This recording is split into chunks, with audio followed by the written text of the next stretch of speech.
Une nouvelle semaine de bourse s'achève et puis pour une fois n'est pas coutume, on finit dans le vert avec, un retour de plus 3% quasiment, donc c'est quand même pas mal pour une reprise sur le CAC 40. On va faire le point sur les actions, il y a des belles choses à regarder, c'est parti. Allez, on va commencer par ADP dans la liste alphabétique. Donc, si vos actions préférées sont plutôt en fin d'alphabet, eh bien, vaudra mieux attendre demain. Mais sinon, il y a, je vous le garantis, des jolies pépites à voir sur cette liste. Donc, ADP, eh bien, elle est toujours baissière sous sa moyenne mobile 200.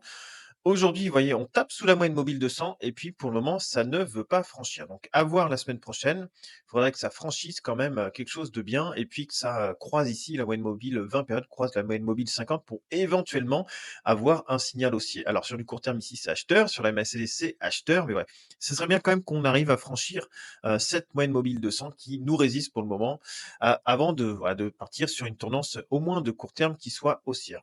Alors sur une tendance de moyen terme, eh bien pour le moment, c'est pareil, c'est baissier, on est sous la moyenne mobile 200.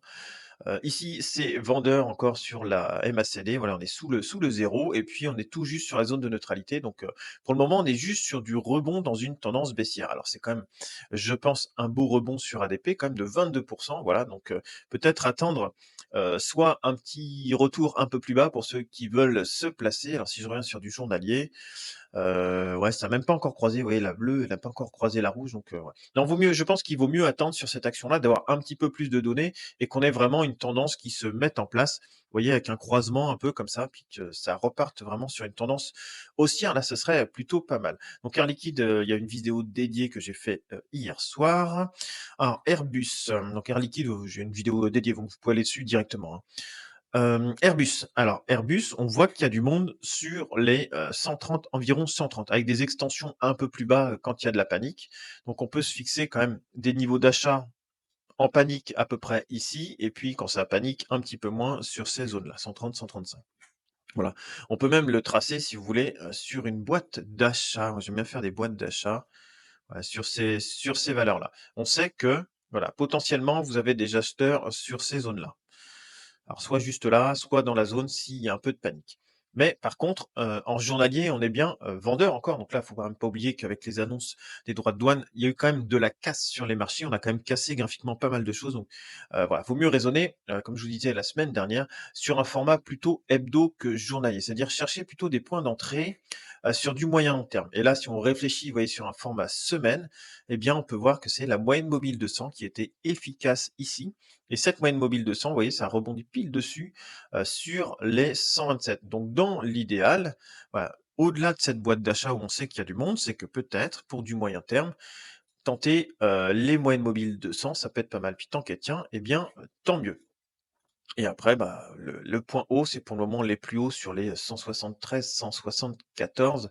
Alors si vous achetez sur une moyenne mobile de 100, il y a quand même hop, si je prends le bon outil, c'est mieux quand même, il y a quand même 35 à prendre, hein, donc ça peut être, quelque chose qui soit, pas mal à faire, hein, donc elle est bien orientée, puis vous voyez sur du format en format mensuel, elle est quand même superbe cette action, elle est vraiment très belle. Il y a aucun souci dessus. Pour le moment, c'est un peu de panique de marché, mais tant que la moyenne mobile 200 format semaine, elle tient, il y a pas de problème.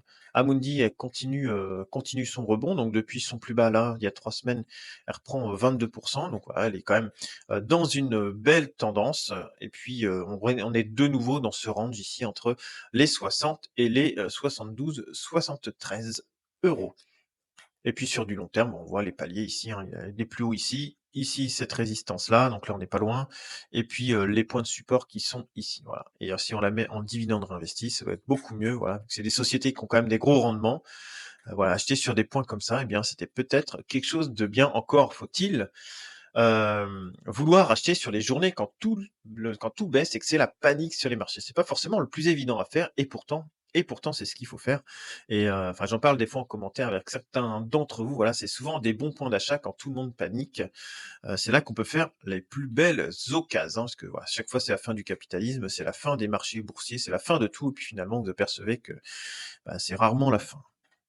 Alors maintenant AXA, superbe aussi. Là, elle est en dividende, non, elle est même pas en dividende, ajustée aux dividendes, donc ouais, elle est très belle. Attention quand même parce qu'on arrive, dans le haut de cette boîte-là, entre les 40, 38 43 là, on est vraiment dans la zone où il peut y avoir des prises de profit, sachant qu'on a bien rebondi ici, donc attention. Mais elle reste haussière ici, ça reste haussière et graphiquement, elle est haussière, mais voilà, et je pense qu'il vaut mieux acheter sur les petits coups de panique comme ça, aller chercher un 26 que de rentrer maintenant. Il y a, allez 7 si elle va jusqu'en haut. Après peut-être qu'elle va dépasser ses plus hauts, hein, c'est aussi le but des actions, hein, c'est qu'à un moment donné, elles dépassent leurs plus hauts puis qu'elles continuent à faire de la croissance. Mais si jamais ça s'arrête, le risque c'est que ça retombe par là, c'est un moins 13 de baisse si ça rebondit pour 7 de gain. Ouais, c'est quand même pas top, hein, comme point d'entrée. Moi, en tout cas, c'est mon avis. Après, celui qui veut faire du long terme puis qui pense qu'elle va continuer à monter, bon, le point d'achat que vous achetiez maintenant ou dans 2 mois, ça change pas grand-chose, hein. Biomérieux, alors Biomérieux, voilà, on la suit depuis quelques semaines, elle faisait pas grand-chose, mais là, elle est repartie, quand même sur une tendance haussière, regardez. La moyenne mobile 20 périodes, elle est belle. La 50, c'est pareil. La moyenne mobile de 100, on est au-dessus, elle commence à se retourner aussi. Le RSI, il est joli. Voilà, on est en train de au-dessus du 50 depuis quelques semaines. On est au-dessus de la ligne de signal ici, donc voilà, sur des petits points de panique, sur les journées de baisse, éventuellement, prendre du Biomérieux, ça peut faire sens, hein. Et après, en format journalier, bon, on est toujours un petit peu à plat ici en latéralisant, mais en prenant, s'il y a encore des points de panique avec les effets de Trump, là, il y a encore du 10-15 à prendre sur celle-ci. BNP Paribas, alors là, on va arriver à un point où je pense qu'il faudra être méfiant. C'est-à-dire que s'il y a plus les droits de douane, je pense que les actions, plutôt défensives sur lesquelles tout le monde se ruait, donc les actions défensives, ça va être, des bancaires, les actions de défense parce qu'il y a le côté guerre, les investissements et tout ça. Je pense qu'il va y avoir des prises de profit, moi, sur ces actions-là, c'est que mon idée et pareil sur l'or. Tout le monde est parti sur l'or. L'or, je pense qu'il y a de l'euphorie dessus. Maintenant, c'est un peu trop, voilà, c'est trop parti haut. Je pense qu'il va y avoir, si, les droits de douane, ça s'allège un petit peu tout ça et qu'on passe sur un marché qui va plus accepter du risque, donc plutôt repartir vers des boîtes de tech, vers des boîtes de croissance, eh bien, je pense que l'or et puis, les sociétés comme ça qui ont beaucoup pris ces dernières semaines et ces derniers mois, il y aura les prises de profit, ils vont sortir là-dessus et pour retourner sur des actions plutôt de croissance que sur des actions de rendement. Mais ça, c'est que mon avis. Donc à surveiller quand même les bancaires, hein. Alors Bolloré, ça fait toujours, rien. Voilà, on est sous la moyenne mobile de 100 toujours. Là, c'est vendeur, donc il y a pas de point d'achat. Bouygues, on arrive, ça y est, sur sa zone de prise de profit ici. Donc là, il faudra quand même être méfiant dessus, mais elle est toujours bien orientée. Ici, c'est acheteur, ici, c'est acheteur. Voilà, regardez, là, on est au-dessus de la moyenne mobile de 100. On a même la bleue qui refranchit la moyenne mobile de 100. Donc elle est dans une belle dynamique. Il faudrait pas la casser, comme je vous dis, pareil que pour BNP. Suite, voilà, si on repasse sur des marchés un peu plus risqués, qui acceptent plus de risques, que ça ressorte de ces valeurs-là après une belle perf, hein. Ça a quand même pris, on va regarder, hein, entre le plus bas ici et là, je vais refaire. C'est quand même plus 40 donc 40 c'est quand même une belle perf entre, novembre et puis avril, hein. Il y a peu de placements qui vous offrent, en quelques mois, 40 comme ça, hein. Alors Bureau Veritas avait cassé sa moyenne mobile de 100 et là, elle est en train de la récupérer, donc ça, c'est intéressant. Récupère sa moyenne mobile de 100, ce qu'elle avait cassée, faudrait qu'elle la conserve, hein. Ce serait bien, c'est qu'il y ait 1 ou 2 semaines là, qu'elle conserve avant de repartir. Et c'est toujours pas acheteur et au niveau du RSI non plus, c'est toujours pas acheteur. Sur un format mensuel, bah, elle est bien, elle est haussière. Elle est haussière. Le CAC, eh bien lui, il se reprend après son coup de panique. On voit que les 6008, il y a du monde, hein. Il y avait eu du monde déjà en octobre 2023 sur les 6008, il y avait eu du monde en mars 2023. Donc voilà, on sait que sur les 6800 points, c'est un joli point de repli sur le CAC 40 pour éventuellement faire ses courses. Là, ce qui est pas mal, c'est qu'en format semaine, on récupère la moyenne mobile de 100. Donc c'est bien, on l'avait cassé, on l'a repris depuis 2 semaines et puis là, on est plutôt bien orienté. On n'a pas cassé la ligne de signal encore, donc là, c'est bien.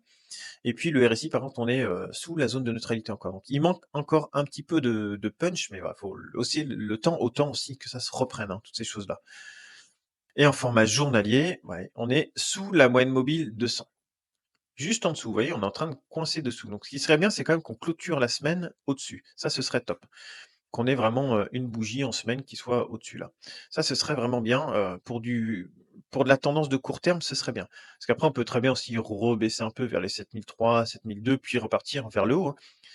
Mais ce qui serait quand même pas mal, c'est de clôturer en journalier vraiment cette reprise de tendance haussière de court terme. Moyen terme, la question se pose pas, hein. Ça avait cassé, c'est repris, donc la tendance n'est pas remise en cause pour le moment, hein. Et puis en format très long terme, il y a aucun problème, toujours une belle tendance sur le CAC 40. Capgemini. Capgemini, donc il y a des acheteurs sur les 110-115 là, sur cette résistance-là, l'ancienne résistance là, qui est devenue support, donc ça c'est bien. Ça nous servira pour nos prochains coups de panique. On sait que sur les 110 potentiellement vous avez des acheteurs. Après, elle est toujours en tendance baissière.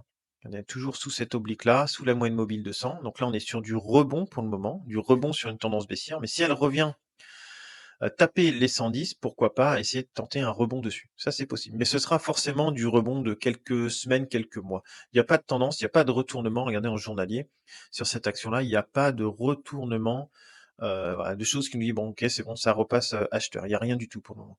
Ce qui serait bien, c'est qu'elle retape les 110 avant de repartir. Christian Dior, on fera LVMH. Crédit Agricole, bon, bah, comme je vous disais pour les autres bancaires, ce qui serait bien, c'est que ça fasse pas, voilà, que ça reparte vers le bas. Voilà, pour ceux qui sont dessus et qui ont acheté récemment. Mais bon, elle est toujours bien orientée, hein. Ici, c'est bien orienté, mais ouais, attention qu'il n'y ait pas quand même une sorte de double top ici. Et puis que finalement, après, ça retourne vers des valeurs un peu plus de d'habitude sur les bancaires, quoi. Danone, toujours bien orienté, valeur défensive, voilà, toujours en belle progression, donc attention quand même dans les semaines à venir. Il y a quand même 32% entre octobre 2023 et maintenant, donc elle est bien. Mais elle est toujours bien orientée. Ici, quand c'est un peu en surachat, ici c'est super bien orienté. Format mensuel, voilà, est très bien. Zone d'accumulation, et là c'est reparti. Voilà. Donc sur du format mensuel, elle est très belle, hein. Danone, il y a vraiment pas de souci. Regardez, là c'est superbe également. Il y a encore de la marge, hein. Peut-être qu'elle va aller chercher les 82, c'est possible, hein. Dassault. Donc le support sur les 31 a bien fonctionné. On va le repasser en semaine. Alors, on a une zone support par là, sur les 31. Et puis, bah, en attente de voir ce que ça fait là, ça pourrait être un point d'achat sur les 31 là, 30 et quelques. Il y a déjà 12, 13, 14% à reprendre. Mais je pense qu'il ne faut pas hésiter dans des actions qui sont quand même en tendance baissière sous les moyennes mobiles 200. On voit que c'est rejeté sous la moyenne mobile 200. Voilà. Tentez plutôt des supports et puis racheter sur des rebonds, mais pour du long terme, ça me paraît un peu compliqué. Eiffage, bah Eiffage elle va être bientôt sur des plus hauts historiques. Là, il manque encore un peu. C'est sur les 129, donc il y a encore un petit peu de marge. Elle est en belle tendance haussière pour le moment. Une belle tendance haussière depuis quelques semaines, quelques mois. Voilà, ici, on n'est toujours pas en surachat. Ici, c'est bien orienté. On est au-dessus de la moyenne mobile 200. Et puis là, ici, on a la bleue voilà, qui franchit la moyenne mobile 200. Donc, c'est quand même un signe d'une belle tendance. Donc, voilà. Je garde mes actions FH pour le moment bien au chaud. Ensuite, alors par contre, pour se placer, ouais, c'est compliqué parce qu'on est quand même plus très très loin des plus hauts ici.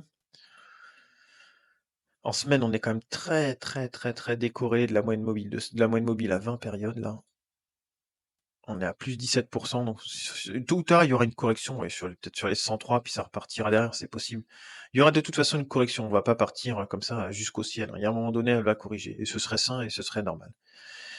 NJ, NJ, bon, il y a peut-être des petites prises de profit dessus là, c'est possible. Ouais, on est revenu ici. On est revenu taper là en journalier sur la moyenne mobile 50. Attention qu'on fasse pas un double top. Un premier plus haut, deuxième plus haut sur la même valeur. Et puis derrière qu'on casse la tendance, ça c'est possible. Là on a cassé la zone de neutralité. Ouais, attention peut-être aux fins de tendance sur celle-ci. Après on est à plus 1,16 aujourd'hui quand même, donc ça va, c'est pas trop mal. Parce qu'il y a dû y avoir le détachement du dividende peut-être. J'ai pas trop regardé ce qu'il y avait eu dessus. Parce qu'on a quand même eu un gap énorme à l'ouverture. Ça sentirait bien ouais, ça doit être un détachement de dividende. Ouais, donc c'est bien ça, c'est le détachement du dividende ici. Donc il faudrait vérifier quand même voilà, que l'action elle reparte et qu'on n'ait pas cassé la tendance, au moins graphiquement, hein. Après elle est belle, hein, il y a aucun problème, hein. Elle est vraiment bien orientée pour le moment, NJ. Ouais, on a même repris, on conserve la moyenne mobile 200. Il y a le détachement de dividende et on conserve même la moyenne mobile 200 là, sur du long terme, donc elle est bien. Essilor. Alors Essilor était toujours en tendance de correction. Donc là on avait tracé cette oblique ici. On est en train de taper dessus. Voilà, on ne va pas qu'elle fasse ça. Elle a peut-être pas fini de corriger encore Essilor. De toute façon elle reste chère. On est sous la zone de neutralité. Ici on n'est pas encore acheteur. Elle est toujours au-dessus de la moyenne mobile 200, mais peut-être qu'elle a besoin encore de souffler un peu. Ça c'est tout à fait possible. Là, on a rebondi sur la zone de neutralité, sur la moyenne, sur le RSI à 50 là. Ouais, je pense que ça vaut le coup de se donner un peu de temps encore sur Essilor, quitte à rentrer un peu plus haut, hein. Mais ouais, ça vaut le coup de se laisser du temps. Euronext, toujours très joli. On va encore clôturer peut-être sur des plus hauts. Voilà, je sais pas quand elle va s'arrêter, celle-ci. Je sais pas quand elle va s'arrêter, mais elle est superbe. Chaque semaine, je vous dis, bon voilà, elle est en surachat, en surachat. Je vous dis à chaque fois aussi, je sais pas combien de temps va durer le surachat. Ce qui est sûr, c'est qu'à un moment donné, quand il y aura des prises de profit, elle va sûrement se gameler un bon coup, mais elle est superbe. Le genre d'action que vous prenez en suivi de tendance, comme ça, là, 70%, et elle est hyper propre, hyper propre. Regardez, même sur du long terme, la croissance qu'elle a, mais là, on est complètement décorrélé, là, plus 30% par rapport à la moyenne mobile à 20 périodes. Ça arrive des fois, je pense que là, regardez, on était à peu près pareil. On était à 29%, puis vous voyez, d'un coup, donc là, tout le monde était acheteur, et d'un coup, crac, ça a cassé. Et quand on était pareil à plus 30%, et on a fait un moins 30%, moins 31%, puis après, c'est reparti, mais ça a redescendu encore derrière. Donc une fois que ça largue sur des surachats, vous voyez, vous pouvez faire un moins 45% derrière, sans problème. Donc là, si on faisait un moins 45%, hop, là, on arriverait à peu près par là. Sur les 76, vous voyez. Donc ça, c'est tout à fait probable. Et puis, elle peut repartir derrière. Mais je pense qu'il faut être patient sur ce beau dossier-là. Hermès. Alors, Hermès en mensuel, bah, je crois que c'est pareil. Il n'y a rien à dire. Elle est très, très belle. En format hebdo, pareil. Toujours cette oblique qui fait sens, là. Qu'elle est bien. On est toujours sur la zone de neutralité. Ici, on n'a toujours pas fini de corriger. C'est toujours en pente. Mais elle reste quand même très, très belle. Et puis là, en journalier, la moyenne mobile 200 qui tient pour le moment avec cette oblique-là. Donc ça, c'est très bien. Mais il faudrait pas qu'elle... je pense qu'elle va quand même retourner sur... Elle va probablement retourner sur la moyenne mobile 200. Ce qui serait logique après quand même la hausse qu'on a eue sur ces 2 dernières semaines sur le CAC 40, qui est une petite correction derrière des prises de profit au moins de court terme. Ce serait logique peut-être la semaine prochaine. On verra bien. Mais voilà, c'est une très belle action. Kering a fait des mauvais résultats. C'est compliqué toujours sur Kering. Donc il n'y a pas de signaux d'achat, il n'y a rien du tout pour l'instant sur Kering.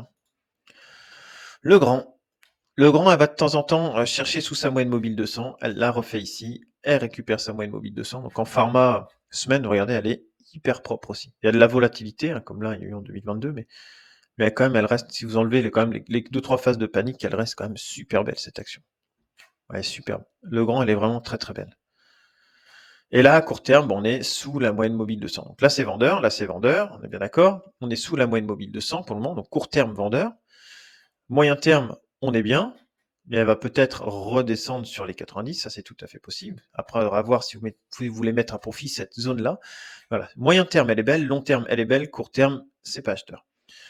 Ensuite, L'Oréal. Alors L'Oréal, voilà, ça fait quelques semaines que je vous en parle, qu'elle était en tendance un peu de reprise, voilà, on avait tracé cette oblique, qu'elle avait cassé un petit peu, et puis là, hop, elle reprend sa moyenne mobile 200. Donc ça, c'est le genre de configuration que j'aime bien. On reprend assez fort la moyenne mobile 200, après on va peut-être revenir la tester, avant de repartir éventuellement. Config technique que j'aime bien pour du court terme, voilà, reprise des moyennes mobiles 200, ça c'est pas mal. Là c'est acheteur, là c'est acheteur. Maintenant, c'est du court terme, voilà, et on bloque toujours sous la moyenne mobile 200 période. Donc là, ce qui peut se passer, c'est qu'on peut attendre encore un petit peu, de voir une semaine ou deux ce que ça fait. Si on arrive à récupérer cette moyenne mobile de 100 semaines, là, qui est aux environs des 385, ce serait bien, c'est qu'on la reprenne, les 385 en semaine, qu'on les garde, et ensuite qu'on puisse repartir. Ça, ce serait vraiment le top dans la configuration. Mais voilà, je pense que des belles sociétés comme L'Oréal, eh bien, ça commence à valoir le coup de s'y intéresser. Après, quand même, elle a une phase de correction de pas loin de 30% entre ses plus hauts et ses plus bas. LVMH qui reprend les 500, donc là je commence à être acheteur moi sur LVMH, tant que je suis sous cette boîte là, je passe à l'achat dessus. Voilà, elle est survendue je pense, donc je passe à l'achat, mais sur des petites sommes un petit peu chaque semaine. Voilà, je commence à créer une petite position sur LVMH, que les résultats sont pas terribles, enfin pas terribles, c'est une des plus belles boîtes quand même, je trouve moi du monde, avec sa diversification, mais je pense qu'elle pourrait encore aller voir plus bas. Elle pourrait encore aller voir plus bas, mais après, comme toute entreprise, il y a toujours des moments où ça fonctionne et des moments où ça fonctionne moins bien. Après, la qualité d'une entreprise, ça se mesure aussi à la prise de décision dans les phases où c'est moins bien. Michelin, ça fait pas grand chose. Ça tente de récupérer sa moyenne mobile de 100. Ce serait bien qu'on clôture là au-dessus des 31,5. Ça, ce serait top. Mais ouais, c'est toujours sous la moyenne mobile de 100. Donc en journalier, c'est pas acheteur. Sous la zone de neutralité, toujours ici, c'est toujours pas acheteur. Et en format mensuel, par contre, elle est bien. Sur du long terme, c'est bien. Sur du moyen terme, c'est pas top. Et sur du court terme, c'est pas beau.